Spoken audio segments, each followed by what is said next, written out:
எல்லாருக்கும் வணக்கம். இந்த திரைப்பட இசை வெளியீட்டுக்கு வருகை தந்துள்ள நம்முடைய சகோதரர்கள் அனைவருக்கும் என்னுடைய மதிய வணக்கம். அதுபோன்ற பத்திரிகையாளர்கள், ஊடகவியலாளர்கள், நண்பர்கள் அனைவருக்கும் மதிய வணக்கம். ஒருவேளை நான் திருமலை பேசுறதுக்கு முன்னாடி பேசிட்டு போயிருக்கலாம்னு நினச்சேன். நான் ஆக்சுவலாக வீட்டில் ஒரு சின்ன ஃபங்க்ஷன் நடந்துட்டு இருந்து திருமலை ஃபோன் மேலே ஃபோன் பண்ணிட்டே இருந்தார். அப்புறம் வரலன்னா டைரக்டர் யூனியனே கழிச்சிடுவார்னு சொல்லி பயத்தில் நான் வந்துட்டு போயிடலான்னு வந்தேன். ஒரு ஃப்ரெண்ட்லியாக சொன்னேன். உண்மையாக அந்த ட்ரைலரை பார்க்கும்போது அந்த இயக்குனர் புதுசாக ஒரு ஃப்ரெஷ்ஷாக வர மாதிரி அது நம்மளுடைய கஷ்டம் எந்த திரைப்படமும் கஷ்டம் இல்லாமல் வந்ததே இல்லை. அதுக்கு தான் அந்த முன்னாடி நம்ம படத்தோட ரிலீஸே டெலிவரி ஆயிடுச்சு. டெலிவரி எவ்வளோ கஷ்டமோ அதுபோல் ஒவ்வொரு திரைப்படமும் அந்தந்த காலகட்டத்துக்கு சிரமமாக தான் இருந்திருக்கு. முதல்ல வரும்போது அழகுபெருமாள் பேசினார், டைரக்டர் எவ்வளோ கஷ்டம். ஏன்னா ஒரு படம் டைரக்ட் ப்ரொடியூஸ் பண்ணலான்னு நினைக்கிறேன் அவர் அதனால எவ்வளோ டைரக்டர் கஷ்டம். படகோபி வந்தார், ஒரு ப்ரொடியூசருக்கு எவ்வளோ கஷ்டம். அவர் டைரக்ட் பண்ணல, அதனால டைரக்டரோட கஷ்டம் அவருக்கு தெரியாது. ப்ரொடியூஸ் பண்ணுறது எவ்வளோ கஷ்டம். உண்மையில கஷ்டம் தான். திரைப்படத்துறை நம்ம ஜாலியாக மகிழ்ச்சியாக படம் பார்த்துட்டு போகிறோம். இந்த திரைப்படத்தை உருவாக்குறது ஒரு 400-500 பேரை எல்லாரும் ஆர்கனைஸ் பண்ணி அந்த படத்தை ஒரு ப்ராஜெக்ட் பண்ணுறதுங்கிறது கஷ்டமான வேலை தான், இல்லைன்னு சொல்ல. ஆனால் அது கொஞ்சம் திறம்பட பண்ணால் இது போல கஷ்டம் வராது. நிச்சயமாக இந்த படம் பார்த்தோம், நிச்சயமாக இந்த படம் ஒரு ஃப்ளரிஷாக இருக்குது, ஒரு சந்தோஷமாக இருக்குது. இப்போ இருக்கிற ஸ்க்ரீனுக்கு ஒரு டைட்டாக இருக்கிற இதுக்கு இந்த படம் ஒரு ஃபன்னாக ஒரு ஜாலியாக இருக்கும். அதனால இந்த படம் நிச்சயமாக எல்லாராலும் ஒரு ட்ரெய்லர் பார்க்கும்போது அதுதான் ஒரு சொத்துக்கு ஒரு பானைக்கு ஒரு சொறு பதங்கிற மாதிரி ஒரு ட்ரெய்லருங்கிறது நிச்சயமாக அந்த ஆடியன்ஸை திரைக்கு கொண்டு வர மாதிரியான ஒரு ட்ரெய்லராக இருக்கணும். ட்ரெய்லர் பார்க்கும்போது எனக்கு தெரிஞ்சது நிச்சயமாக இந்த படத்தை நானும் தேட்டரில் பார்க்கலாங்கிற ஒரு உணர்வை எனக்கு இந்த ட்ரெய்லர் கொண்டு வந்திருக்கு. அந்த வகையில் எவ்வளோ கஷ்டம் இருந்தாலும் இப்போ சவுண்ட் ட்ராக் முன்னாடிலாம் ஃபிலிம் பக்கத்தில் சவுண்ட் ட்ராக் ஓடிட்டுருக்கோம். அது பக்கத்தில் இன்னொரு ட்ராக் போட்டால் டைரக்டரோட அழுகை கேட்டுக்கிட்டே இருக்கும். எல்லா ஃப்ரேம்லையும் டைரக்டரோட அழுகையும் இன்னொரு பக்கத்தில் போட்டால் ப்ரொடியூசரோட கேட்டுகிட்டே இருக்கும். ஆனால் அதையெல்லாம் நம்ம இந்த படத்தோட வெற்றி வரும்போது, என்னோட படமும் ரிலீஸ் ஆகும்போது இப்போ சிவா சார் இருக்காரு, கேட்டால் தெரியும் உங்களுக்கு, அந்த ஆஃபீஸ் உள்ளவே வரக்கூடாதுன்னு சொல்லிட்டாங்க. ஸோ ஆஃபீஸ் உள்ளவே வரக்கூடாது, அந்த ரோடுக்கே வராதப்பான்னு சொன்னாங்க. ஆனால் படம் ரிலீஸ் ஆன பிறகு மறுநாள் என் வீட்டு வாசலில் 3 கார் அவங்க கார் தான் நின்றுட்டு இருந்தது. இன்னும் டைரக்டர் கூட்டுவாங்க அப்படின்னு. அதனால இது ஒரு கணவன் மனைவி மாதிரி சண்டை தான். வெற்றி வரும்போது நம்மளுடைய எல்லா கவலைகளும் இதுவாயிடும். நாளைக்கு இந்த படம் வெற்றி ஆகும்போது இதே திருமலையும் அசோக் செல்வனும் தோல் மேல கை போட்டு போவாங்களா? நிச்சயமா நடக்கும். சினிமாவில் நடக்காதுங்கிறதுக்கு எதுவுமே இதுவும் இல்லை, எல்லாம் நடக்கும். ஆனா நடக்கிறதுக்கு எது காரணமா இருக்கும்னா வெற்றி ஒண்ணுதான் காரணமா இருக்கும். இந்த திரைப்படத்தை பார்க்கும்போது அந்த சூழ்நிலை அமையக்கூடிய வாய்ப்பு இருக்கு.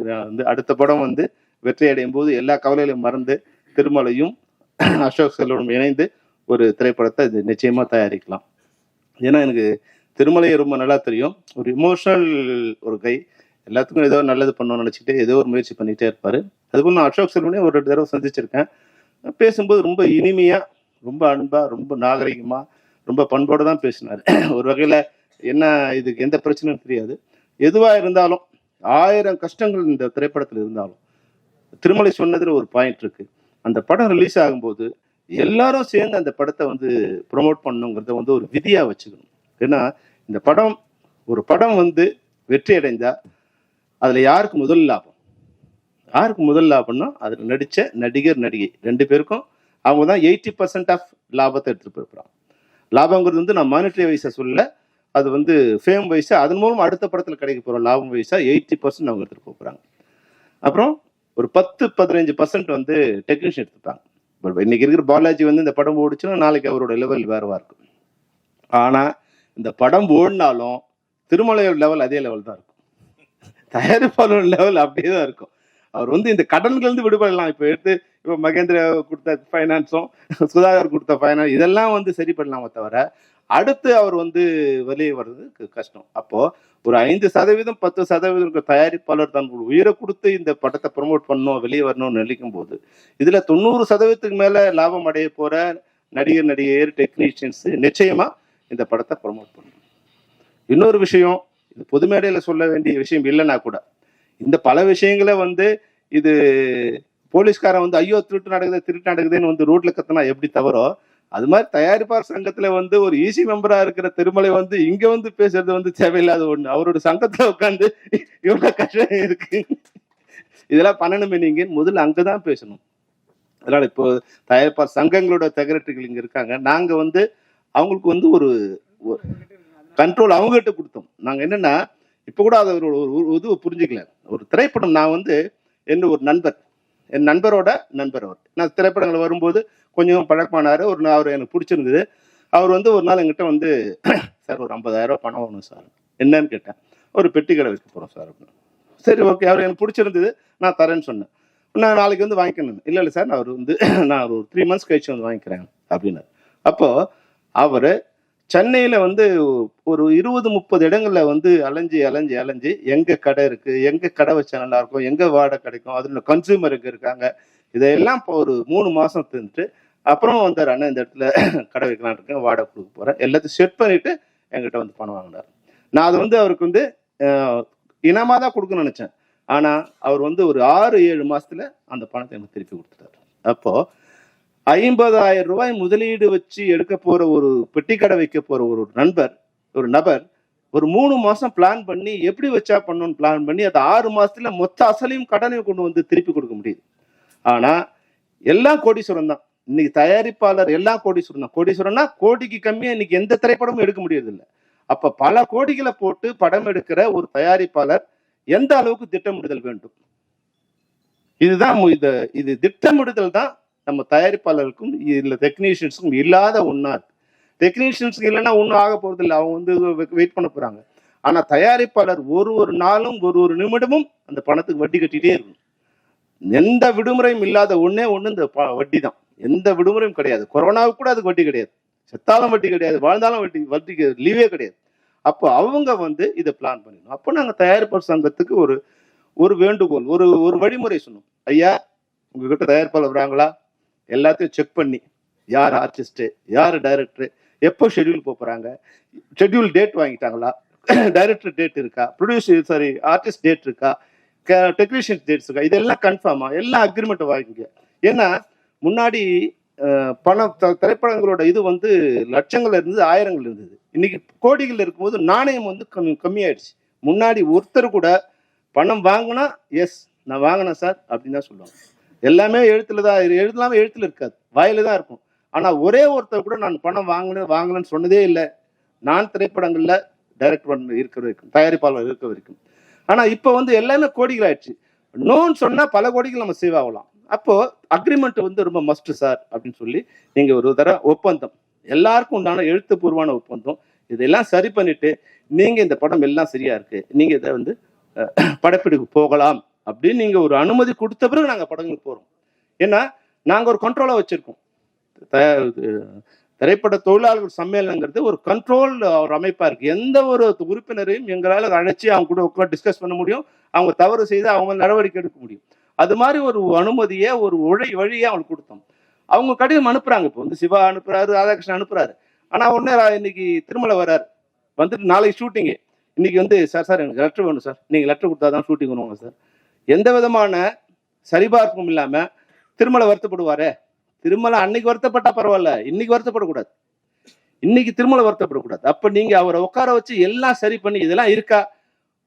ஒரு இயக்குனர் 30 லட்சத்துல படம் பண்ணதோ, அண்ணன் படவா கோபி இருக்கார் இல்லையா, 30 லட்சத்துல படம் பண்ணான்னு சொல்லிதான் அவரை கொண்டு வந்தாங்க. அந்த படம் முடியறதுக்கு 3 கோடி ஆகும்னு ஆரம்பிச்ச பிறகு தெரியுது. அதாவது ஒரு 6 மாசத்துல நல்ல வேலையா அவர் அதுல இருந்து வெளியே வந்துட்டார். அதுல ஏதோ போட்ட வரைக்கும் லாபம் அப்படிங்கிற மாதிரி வந்துட்டதால அவர் வந்து இன்னைக்கு ஒரு நன்றி சொல்றாரு. அப்போ எந்த திட்டமிடுதலும் இல்லை. அப்போ அந்த திட்டமிடுதல் இருந்தா குறைச்சபட்சம் அந்த 4 கோடி இருக்கா, 4 கோடி உங்களால ஃபைனான்ஸ் அரேஞ்ச் பண்ண முடியுமா, பண்ணிட்டீங்களா? ஏன்னா இன்னைக்கு ஒரு பைசா கூட யாரும் கடன் கொடுக்க தயாரா இல்லை. இப்படி மகேந்திர சிங் எப்படி கொடுக்குறாரு எனக்கு தெரியாது. இன்னைக்கு வந்து சிறிய படங்களுக்கு ஒரு பைசா கடன் கொடுக்க யாரும் தயாரா இல்லை. அப்போ அந்த ஃபைனான்ஸ் எல்லாம் ரெடி பண்ணிட்டீங்களா, கால்ஷீட் எல்லாம் ரெடி பண்ணிட்டு இதெல்லாம் ரெடியா இருக்கு, இந்த டேட்ல ஏன் ஷூட்டிங் நடக்கல? இப்போ உங்கள்கிட்ட ஒரு செக் ஒரு டைம் கொடுத்துட்டு 6 மாசத்துல படம் முடிக்கிறோம்னா 30 நாள் உங்களுக்கு ஷூட்டிங் இருக்குன்னா ஏன் 30 நாள் ஷூட்டிங் நடக்கல? டைரக்டர் சரியில்லையா, இல்லை ஆர்டிஸ்ட் வரலையா அப்படிங்கிறத வந்து செக் பண்ணக்கூடிய அதிகாரமும் அமைப்பு முறையும் தயாரிப்பாளர் சங்கத்துக்கு இருந்ததுன்னா இந்த மாதிரியான புலம்பல்கள் இந்த மேடைகள் இருக்காது. தயவு செய்து தயாரிப்பாளர் சங்கங்கள் ஒன்றிணைந்து இந்த வழியை நீங்க கொண்டு வந்தீங்கன்னா 100% நீங்க கவலைப்பட வேண்டிய அவசியமே இல்லை. நீங்க யாருக்கிட்டையும் போக வேண்டிய அவசியம் இல்லை. எவ்வளவு பெரிய ஆளா இருந்தாலும் உங்களை மீறி இங்க படம் நடக்காது. இந்த உத்தரவாதத்தை நான் அந்த மேடையிலும் கொடுக்குறேன், அங்கேயும் கொடுப்பேன், எப்பவும் கொடுப்பேன். ஆனா நீங்க அவங்கள பகச்ச கூடாதுன்னு நினைக்கிறீங்க. தயாரிப்பாளர்கிட்ட இதெல்லாம் கேட்டா எப்படி? ஏன் ஒரு அமைப்பு நாங்க கேட்கிறோம். நாங்க ஒரு டெக்னீஷியன் ஷூட்டிங் என்ன எல்லாத்தையும் இன்னைக்கு 23 படத்தோட தங்கங்களோட ஷூட்டிங் எங்கங்கிறது எனக்கு தெரியும். உட்காந்த இடத்துல என்னால சொல்ல முடியும். இன்னைக்கு 60 ஷூட்டிங் நடக்குதுன்னா யார் யார் ஷூட்டிங்ல இருக்காங்க, எங்கெங்க ஷூட்டிங் நடக்குது என்னால சொல்ல முடியும். அது கொஞ்சம் கஷ்டம் தான். அதை வந்து ஸ்கீம் பண்ணி ஃபார்ம் பண்ணி இன்னைக்கு கொண்டு சேர்த்துட்டோம். அது போல உங்களுக்கு பணம் வாங்குற சம்பளம் வாங்குற எங்களாலே இதெல்லாம் சொல்ல முடியும்னா, பணம் கொடுக்குற உங்களால ஏன் அது சொல்ல முடியாது? உங்களால ஏன் யுனைட்டா இருக்க முடியாது? பணம் வாங்குற வந்து சிண்டிகேட் பண்ணும்போது பணம் கொடுக்குற நீங்க ஏன் சிண்டிகேட் பண்ண முடியாது? நீங்க ஒரு சிண்டிகேட் பண்ணி ஒரு ஒழுங்குமுறை பண்ணிட்டீங்கன்னா இந்த தமிழ் சினிமா 60% நிச்சயமாக மாறுபடும். ஒரு வருமானம் வருகின்ற இன்னைக்கு வந்து திரைப்படங்கள் 100% வருமானம் வரதுக்கு முன்னாடி வழி இருக்கு. ஆனா வருமானம் வர வழியெல்லாம் அடைச்சிட்டு கடன் வர வழி மட்டும்தான் நீ தயாரிப்பாளர் இருக்கு. வருமானம் வருதுன்னா அது வேற யாருக்கோ போயிடுது. அந்த சேனல்லாம் வேற இடத்துக்கு போயிடுது. கியூபா அது வேற இடம், அவுடோனிட்டா வேற இடம், மேக் மை ட்ரிப்பா வேற இடம். இன்னைக்கு நான் 30 லட்சம் டிக்கெட் விதுவாதுன்னா ஒரு டிக்கெட்டுக்கு 10 ரூபாய்னா 3 கோடி ரூபாய் இன்னைக்கு வந்து ஒரு நாளைக்கு வருமானம். படம் ஓடுதோ லாபமோ நஷ்டமோ 3 கோடி ரூபாய் ஒருத்தர் வந்துட்டே இருக்கு. ஆனா அந்த வருமானம் யாருக்கு போகுதுன்னா யாருக்கும் போகுது. இன்னைக்கு வந்து 1000 சினிமா தேட்டர்ல வந்து 4 ஷோ போயிட்டே இருக்கு, 4000 ஷோ நடந்துட்டே இருக்குன்னா இதுக்கான கியூப் சார்ஜும் கட்டிட்டே இருக்கும். இது வருமானம், இதுக்கு நஷ்டமே இல்லை.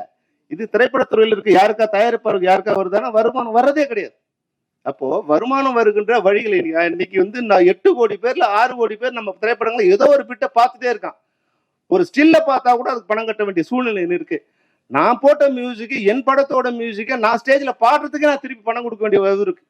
1 லட்சம் ரூபாய் பணம் கொடுத்து வாங்கின என்னோட பாட்டை நான் இன்னைக்கு ஸ்டேஜ்ல போனோம்னா அவனுக்கு 3 லட்சம் ரூபாய் ஒரு பாட்டுக்கு ஒரு தடவைக்கு நான் பணம் கொடுக்க வேண்டிய அவலம் இன்னைக்கு இருக்கு.